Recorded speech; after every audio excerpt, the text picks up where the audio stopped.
মায়েদের কোল খালি হয়ে যাচ্ছে, কিন্তু আর যেন না হয় এইটুকুই যেন ওরা যেন দেয়, আর কিচ্ছু বলার নেই, কিচ্ছু বলার নেই। আমার ছেলে একটা কিডনি পেশেন্ট ছিল, ট্রান্সপ্লান্ট পেশেন্ট, আমি তাকে একটা কিডনি দিয়ে রেখেছিলাম 10 বছর ধরে।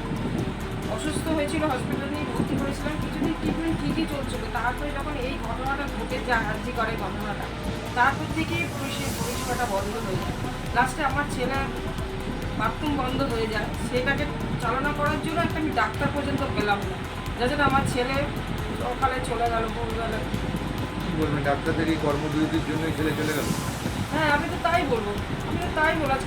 আজকে আমার এই যে ছেলে চলে গেল, তার জন্য একমাত্র দায়ী ডাক্তার। আমি তো সেটাই বলবো, তারা কেন আসলো না, তারা কেন পরিষেবা দিচ্ছে না? ডাক্তাররা যদি একটু দেখতো, আমার ভাইটা আজকে থাকতো। 10 বছর যখন ওকে কিডনি দিয়ে রাখা গিয়েছিল, আরও 10টা বছরও থেকে যেত।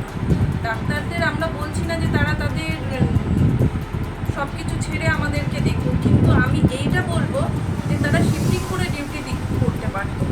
দুনিয়ার ডাক্তারদের রাখা হয়েছে ভগবানের জায়গায় যে ট্রিটমেন্ট করানোর জন্য, তারা বসে বসে চা কফি খাবে তার জন্য নয়। আমি নিজের চোখে দেখেছি যে তারা ওখানে বসে বসে চা কফি খাচ্ছে, কিন্তু আমার ভাইটাকে একটু দেখতে আসেনি। ছটফট করছে, লাস্টে বললো যে আমার পাটা ফুটো করে জল বার করে দাও, আমি আর সহ্য করতে পারছি না। তাহলে কতটা কষ্ট পেয়ে বলেছে যে আমার পা ফুটো করে জল বার করে দাও। কোনো আকুতি শোনেনি ডাক্তাররা? কিচ্ছু শোনেনি, কোনো ডাক্তার আসেনি, কোনো ডাক্তার আসেনি। কিন্তু একটা ডাক্তারি প্রফেশন, একটা নোবেল প্রফেশন, সেইখানে তারা পরিষেবা বন্ধ করে তারা এই জিনিসটাকে ঘটিয়ে যাচ্ছে। আমি টিভিতে দেখলাম তারা শিরদাঁড়া দিচ্ছে পুলিশ কমিশন।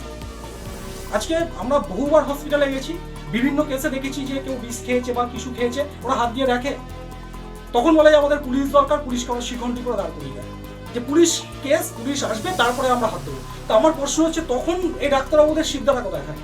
তোদের যদি শিরদাঁড়াই এত থাকতো, তাহলে তখন সেই পরিষেবাগুলো দেবে। দীর্ঘদিন ধরে হসপিটালে বিভিন্ন রোগী নিয়ে বিভিন্ন কাজে গেছি, দেখেছি তখন পর্যন্ত না, আমরা এখন হাত দেবো না, আগে পুলিশ আসবে, পুলিশ এসে আগে ধরবে, দেখবে, তারপরে আমরা হাত দেবো। কর্মবিরতির জন্য এই ধরনের ঘটনা কিন্তু ঘটে গেছে। আমরাও মানে মানে কি বলবো, যে উই অলসো ওয়ান্ট জাস্টিস এই ব্যাপারের জন্য, যে এটা তোমরা ইমিডিয়েট প্রত্যাহার করো।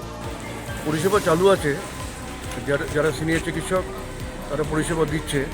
তবে গতকালের যে ঘটনা যেটা কন্যাগরে ঘটেছে এবং আজকের ইশরাতে যে ঘটনা ঘটেছে অত্যন্ত দুঃখজনক। যে আমি প্রত্যেক যারা আন্দোলনরত যারা জুনিয়র চিকিৎসক যারা রয়েছেন তাদের কাছে অনুরোধ করব, পরিষেবাটা দয়া করে বন্ধ করবেন। চিকিৎসাটা দিচ্ছে, কিন্তু মানে